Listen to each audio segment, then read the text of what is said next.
debate has expired. I call on government orders of the day, numbers 1 to 3.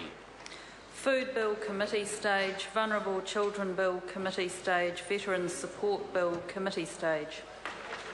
I declare the House and Committee for consideration of the Food Bill, for further consideration of the Vulnerable Children's Bill and for consideration of the Veterans Support Bill.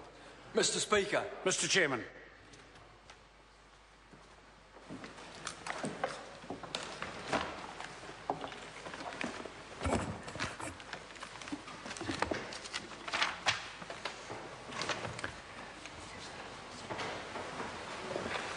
Tēnā koutou tēnā koe e te whare, inga iwi, inga reo, inga hawe wha, tēnā koutou katoa. Good afternoon, honourable members.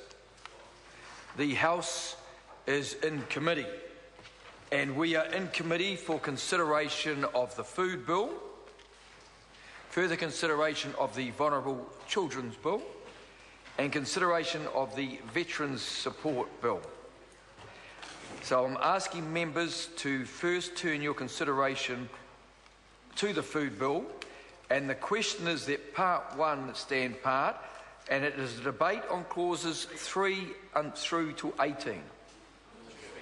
I call the honourable member Shane Ardern. Thank you, Mr. Speaker. It's a pleasure to rise and speak in the committee stage of the Food Bill, having sat through endless hours in Select Committee of submissions in the formation and amendment of this bill. And I think it's probably worth noting at the beginning the sort of bill chronologically, or the chronological order of it. The bill number 162 was first introduced to the House on the 26th of May 2010, had its first reading on the 27th of July 2010, and was reported to the Primary Production Select Committee on the 16th of December 2010. On the 2nd of July 2013, it was returned to the Primary Production Select Committee for a second round, having been delayed and then visited as a result of the WPC scare. So the Select Committee had a couple of substantial goes at amending the original bill and then the SOP that subsequently followed as a result of that. And the points that were made by the Select Committee are well covered in the commentary that the Select Committee put back to the House, and it's worth just touching on a couple of those, Mr. Speaker. The purpose of the bill, we recommended adding 4B to make it clear that one of the primary purposes of the bill is to maintain New Zealand's reputation as a producer and exporter of safe and suitable food.